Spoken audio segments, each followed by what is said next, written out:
Happy new year வந்ததே. அன்பான நேயர்களுக்கு அழகான வணக்கத்தை தெரிவித்துக் கொள்கிறோம். இது அளப்பற அம்பேர் வித் அருண் விஜய். என்னப்பா குதூகலமா இருக்கு. ஆமா பின்ன இருக்காதா, சித்திரையில் முத்திரை பைக்குமா சிஎஸ்கேலாம் டைட்டில் போட்டு சொன்ன மாதிரியே பதிச்சிருச்சுனே சொல்லலாம். அதுவும் சேப்பாக் ஸ்டேடியத்தில் வேற லெவல் அட்மாஸ்பியர். கேகேஆரை பொழந்து எடுத்துட்டாங்க. ஓஜி இஸ் பேக் அப்படின்ற அளவுக்குலாம் வந்து பார்த்தீங்கன்னா ட்ரெண்ட் ஆகிட்டு இருக்கு. அந்த அளவுக்கு ஒரு சூப்பரான பர்ஃபார்மன்ஸ். வழக்கம் போல உத்ராஜ் வந்து 7 ரனுக்கு போனாலும் ஆயுஷ் மாத்திரையும் சஞ்சு சாம்சனும் உயிரை கொடுத்தேனும் சிஎஸ்கே காப்பாற்றுவேன்ற மாதிரி ஒரு பர்ஃபார்மன்ஸை கொடுத்தாங்கன்னே சொல்லலாம். அப்படியே வந்து போயிட்டு இருக்கும்போது நடுவில் வந்து பிரீவிஸாக இருக்கட்டும், ஷாருக் கான் முடிஞ்ச அளவுக்கு சுற்றினா அப்படியான ஒன்றும் மாட்டல.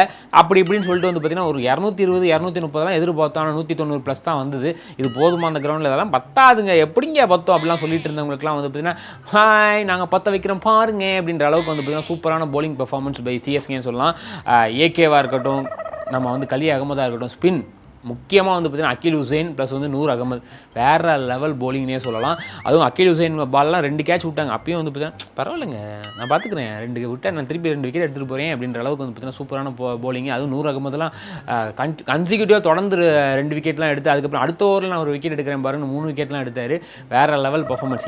இதைத்தாங்க எதிர்பார்த்தோம். அதுவும் டெத் ஓவரில் ஒரு நல்ல போலிங் இல்லையே அப்படின்னு எதிர்பார்த்துட்டு இருக்கும்போது ஏகே வந்து பார்த்தீங்கன்னா வேறு லெவலில் போட்டுக்கிட்டு இருக்கா. அப்படி இதுதான் விஷயம். டீம் இதுதான். இன்னும் கொஞ்சம் சில பல விஷயங்களை பார்த்து நான் சரி பண்ணோன்னா செமிஃபைனல்ஸ் வந்துருவோன்னு சொல்லிக்கிட்டு எப்பா சொன்னதெல்லாம் படிக்குது. இன்றைக்கி மேட்ச்சில் யார் ஜெயிக்க போகிறா அப்படி சொல்லுப்பா அப்படின்னு கேட்டிங்கன்னா சொல்கிறேன். இன்றைக்கி மேட்ச் யாருக்கு அப்படின்னா ராசகாபாளையம் ராயல்ஸான ஆர்சிபிக்கும் லக்ஷ்மிபுரம் சூப்பர் ஜெயின்ஸான எல்எஸ்ஜிக்கும் தான் மேட்ச்சு.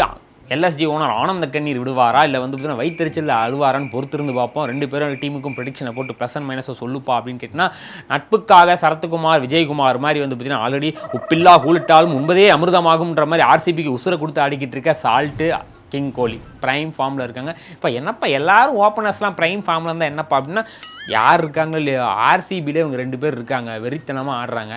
அதை தாண்டி வந்து பார்த்திங்கன்னா மரண அடி கொடுக்கக்கூடிய மிடில் ஆர்டர், அதுதான் அவங்களோட பெரிய ஸ்ட்ராங்னே சொல்லுவேன். படிகளாக இருக்கட்டும், நம்ம வந்து டிம் டேவிடாக இருக்கட்டும், ரொமானியோ ஷெப்பர்டாக இருக்கட்டும், கேப்டன் ராஜ்தத் படிதார் எல்லாருமே ப்ரைம் ஃபார்மில் இருக்காங்க. இந்த பேட்டிங் ஆர்டர் எடுத்தாலே வந்து பார்த்திங்கன்னா அப்பாடா இவங்க ஒருத்தர் போனால் ஒருத்தர்னு போலர்ஸுக்கு வந்து பார்த்திங்கன்னா இவங்க விக்கெட் எப்படி எடுக்கிறது, அவங்க விக்கெட் எப்படி எடுக்கிறது அப்படின்ற மாதிரி ஒரு யோசனை தான் இருக்கும். அந்தளவுக்கு ஒரு பேட்டிங் ஆர்டர்.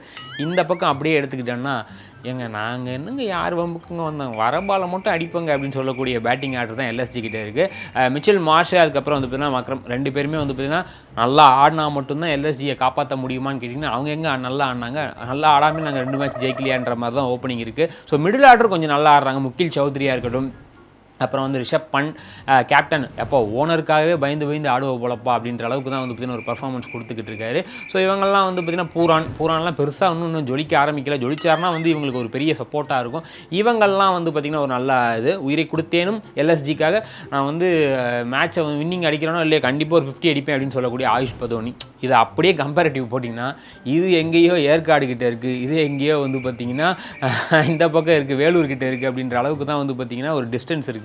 ஸோ வந்து ப்ளஸ் பாயிண்ட்டை வந்து பார்த்திங்கன்னா ஆர்சிபிக்கே கொடுத்துடலாம் பேட்டிங்கை பொறுத்த வரைக்கும். அப்படியே போலிங் எடுத்துக்கிட்டோம் அப்படின்னா அதில் மட்டும் என்ன குறைச்சா இருக்காங்க ஆர்சிபின்ற மாதிரி. புவனேஸ்வர் குமார் இது வரைக்கும் ஐபிஎல்லே அதிக மேடின்னு போட்டிருக்கக்கூடிய புவனேஸ்வர் குமார் இருக்கா. அப்படி போன ஏசுல் விட்டு திருப்பி வந்துட்டார். ஆனால் இருந்தாலும் அவர் அடித்து நவுத்தி விட்டா அப்படி நம்ம வைபவ் சூரியவன்சி இருந்தாலும் இந்த மேட்ச்சில் சரி பண்ணிட்டு செமையாக போட போகிறீங்க அப்படின்னு சொல்லக்கூடிய ஏசுலூட் 2 பேருமே போலிங்கில் செமையாக போகிறாங்க.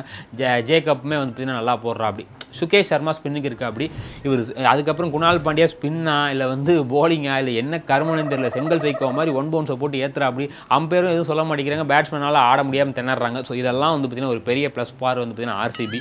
இந்த பக்கம் போலிங் எடுத்திங்கன்னா பிரின்ஸ் யாதவ் ஒரு டீசெண்டாக போடுறாரு. முகமது சாமி வந்து பார்த்திங்கன்னா இன்னுமே டீசென்ட் போட்டார்னா எல்எஸ்ஜி கையில் மேட்ச் இருக்கும். அந்த அளவுக்கு தான் வந்து பார்த்திங்கன்னா ஒரு போலிங் யூனிட்டாக இருக்குது.